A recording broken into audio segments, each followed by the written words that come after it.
Good morning and welcome to another powerful episode of Disrupting Poverty Through Leadership That Delivers Results AM Talk Show. I'm your host, Dr. Tekemia Dorsey. As we continue our quote unquote road to the 50th episode journey, today's conversation comes at a critical moment. Tomorrow, voters across our countries will head to the polls for the primary election.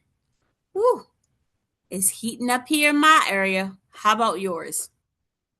And today's question is, what does voting have to do with poverty, economic mobility, and leadership? The answer? Everything. Because every issue we discuss on this show, education, housing, workforce development, healthcare, transportation, community revitalization, economic opportunity, is influenced by decisions made by elected leaders. And elected leaders are chosen by, you got it, voters like you and me. Today's episode is titled Voting Rights, Economic Mobility, and the Power of Civic Leadership. Why every vote matters, Agenda 2030 in action. You know, voting is often viewed as a political act. For sure. I know I used to think of it that way, but it's not. Voting is also a leadership act, a civic responsibility, an economic mobility issue, a community development issue, a poverty disruption strategy. This discussion aligns directly with SDG 1, no poverty. And for those who may be tuning in for the first time, SDG stands for Sustainable Development Goals. So SDG 1 is no poverty. SDG 4 is quality education. SDG 8 is decent work and economic growth. SDG 10, reduce inequalities.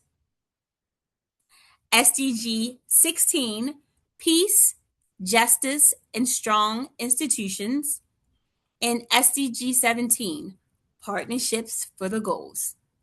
Because strong institutions require engaged citizens, and engaged citizens require stronger communities. Now, voting rights were not automatically granted equally to all Americans. And I think that is something that we all should be reminded of. Regardless of who's running, you need or you should be encouraged to exercise your right to vote. Throughout history, countless individuals fought to ensure broader participation in democracy. The right to vote has been connected to representation, opportunity, voice, access, accountability. Voting allows communities to influence decisions that affect daily in everyone's daily lives. Now, according to the US Census Bureau, tens of millions of eligible Americans do not vote during many election cycles. We have to do better. Or instead of preparing our communities for tomorrow, we're going to send our communities backwards for the next generation. Local and primary elections often experience significantly lower voter participation than presidential elections. The challenge: many of the decisions that are directly impacting communities occur at the local level. For more than 45 plus episodes, you've been hearing me talk about Agenda 2030. Agenda 2030 was not created, that initiative was not created on a local level. It was created on a global level. And then it filters down to the state level, and then it filters down to the local level, where the local level helps to support the global initiative. Guess what? Voting is no different. The local electives you put in place will either support Agenda 2030 or set it back and extend its initiative way longer than 2030. Many of the decisions that are most directly impacted occur at the local level. School boards, county council, state legislatures, municipality leadership. And I know in my county alone, we're voting for a new county executive. Our districts are expanding from 7 to 9. And of those 9, it would be 7 new people. There's been a turnover and a upheaval with the Board of Election. The Board of Education. So we have new appointees, new people running per district because the district expanded from 7 to 9. Some people rerunning. We got a new inspector general is running. We got new people from the attorney general all the way down. So we're going to be in a leadership crisis for a really, really long time. But who people vote into office could make it seem like longer than necessary, or it could be a very smooth transition after maybe a year to 18 months. Because these positions influence policies that affect economic mobility every day. Voting is one of the most accessible forms of civic leadership available to citizens. Yet, citizens unfortunately don't see how their vote matters. And to be honest, we got 2 political parties and then some on the side, meaning we have Republicans, we have Democrats, then we have independents, we have liberals. It's so early. And then we have some others. Regardless of where you fall, the point is we need you to vote. If you have not already, but please show up to the primaries, because the primaries are just as important as the presidential election. But voting is much more than selecting candidates. It is about shaping the future. And this is the reminder that we have to keep having these discussions beyond the ballot box. Economic mobility doesn't happen in isolation. It is influenced by decisions involving workforce development, education funding, infrastructure, small business support, housing policy, public safety, community investment. All these decisions are made by elected leaders, whether it's your county council, it's your delegates, your y'all, your senators, your congressmen or women, and the list goes on and on. Research consistently shows that communities that have a stronger civic engagement often experience stronger community outcomes. So if you know your community is having problems with whatever, get involved. Don't wait for your elected leader to bring up the topic. Guess what? Everyone is a leader with and without a title. Your engagement is completely up to you. And according to the National Conference on Citizenship, communities with higher levels of community engagement often experience social capital and increase community participation. Social capital matters. Why, Dr. Dorsey? Exceptional question.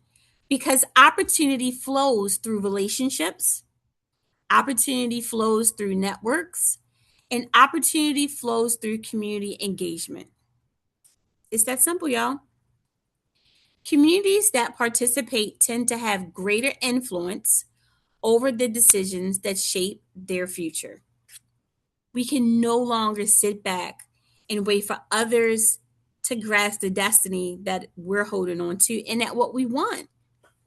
Listen, several years ago, a community struggled with deteriorating infrastructure, limited investment, and declining public engagement.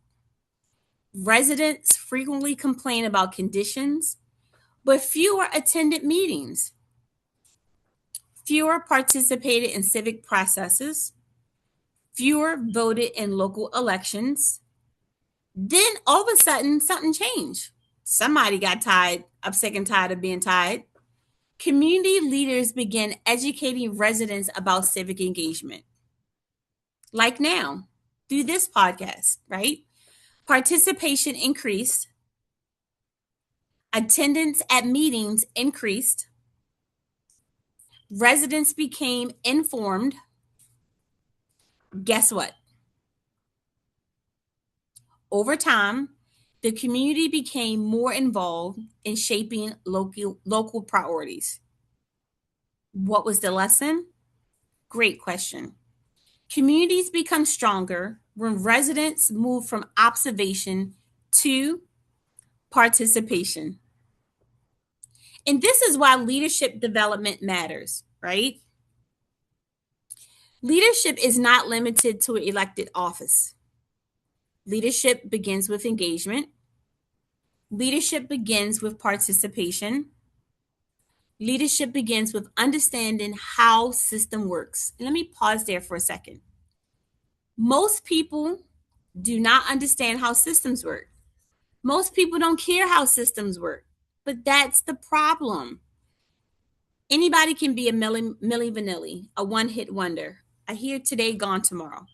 But when it's a one-hit wonder, here today and gone tomorrow, or things continue to operate in silo, guess what? We're starting all over again. Nothing gets measured, no metrics, nothing's moving forward. We don't even know how we're doing. So we got to understand how systems work, even if we don't want to.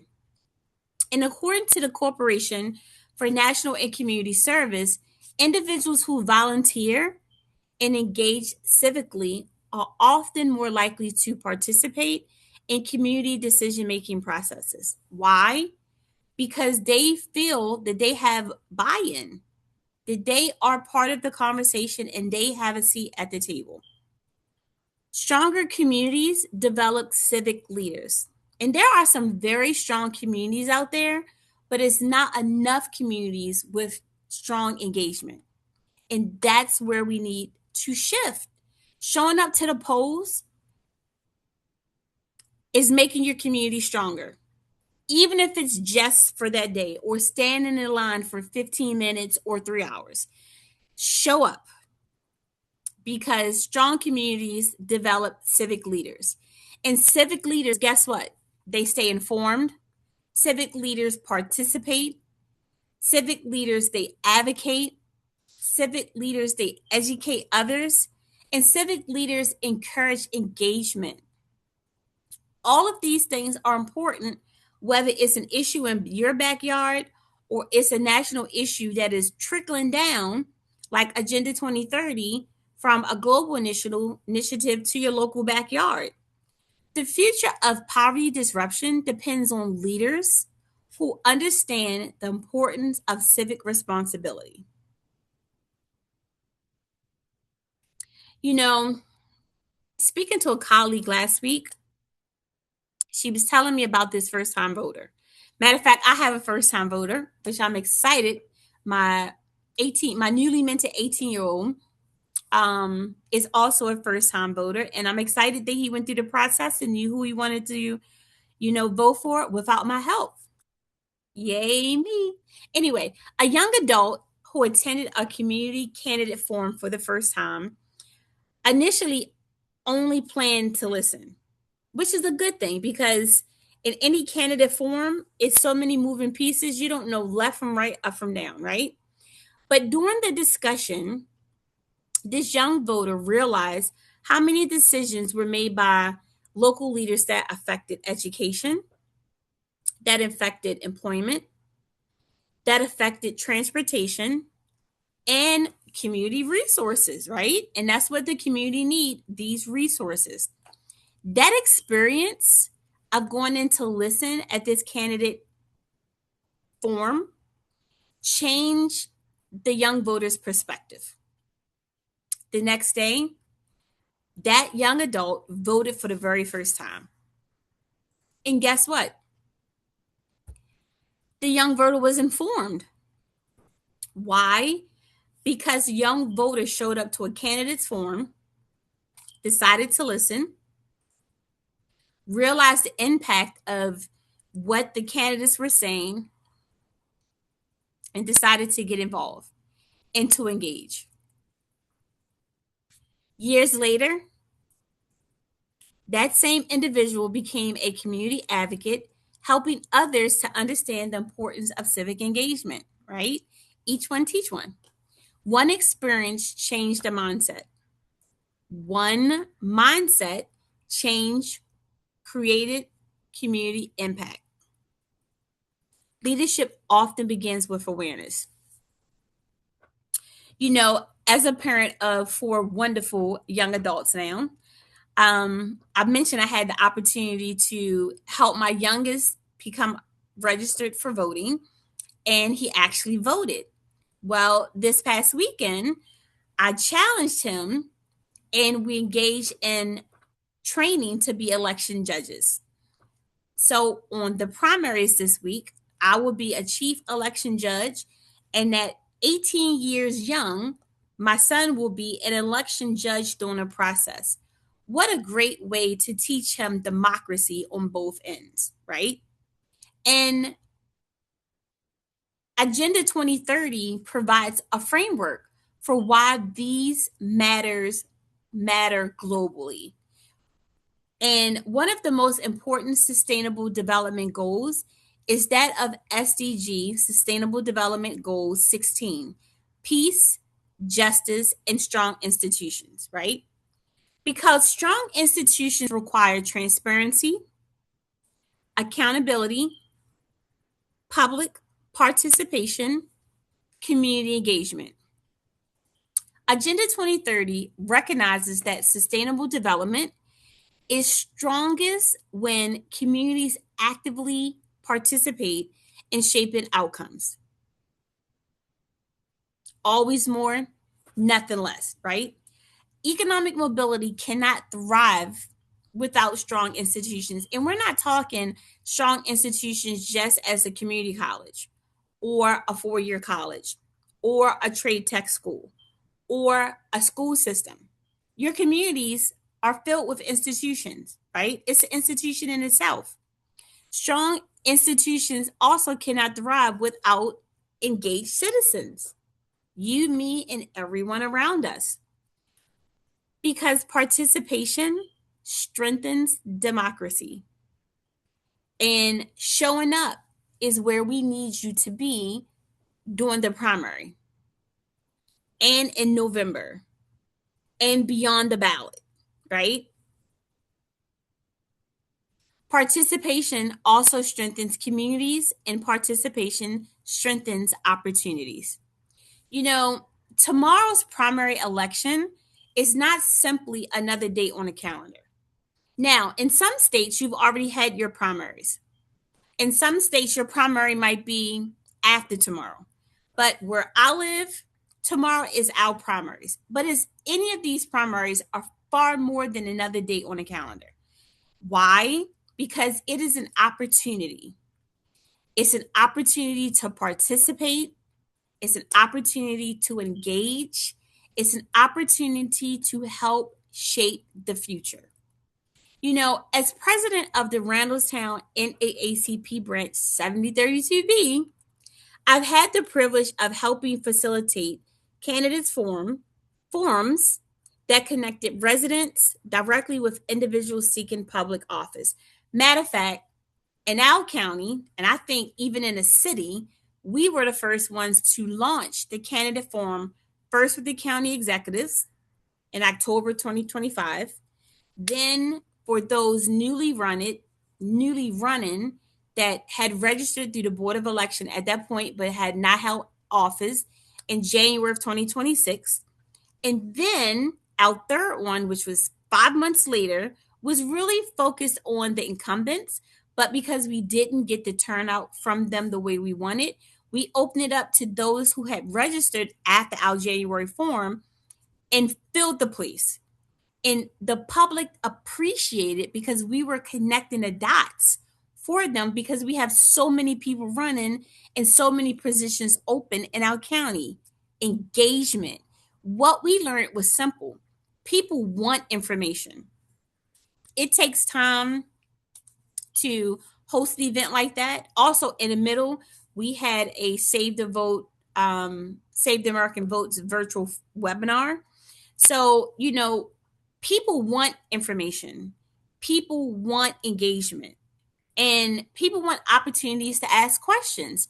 In all three of these forums and our Save the American Vote Act webinar, forum allowed people to do just that. And when communities are informed, they are empowered. It's simple. Empowered communities create stronger outcomes. And that's what we need tomorrow for you to show up. That civic engagement, that vote 5 minutes or 5 hours will make a difference moving forward. But be informed. And as we close today's episode, I want to leave you with this thought. The fight against poverty requires more than programs. You can do a program today and it be done tomorrow. Where's the measurement, right? The pursuit of economic mobility requires more than opportunity. The future requires leadership. And leadership begins with participation. You guys are so on it. It's early, but you're on it.